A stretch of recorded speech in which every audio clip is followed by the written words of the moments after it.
আসসালামু আলাইকুম গাইস, কেমন আছো? আশা করছি সবাই ভালো আছো।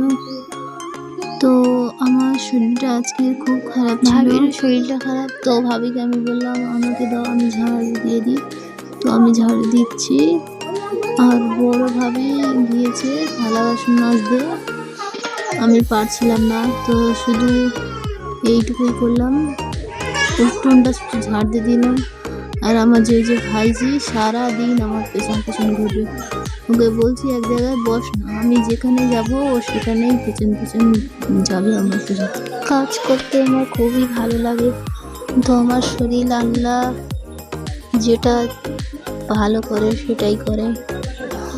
বেশি একটু কাজ করি আমার দম হাঁপিয়ে যায়, কিছু করতেও পারি না। আর মাও করতে দেয়নি, মা এখানে ছিল না, তাই বলছে আমি করি। ভাবির শরীর খারাপ, আর একটা ভাবির ছোট ময়না।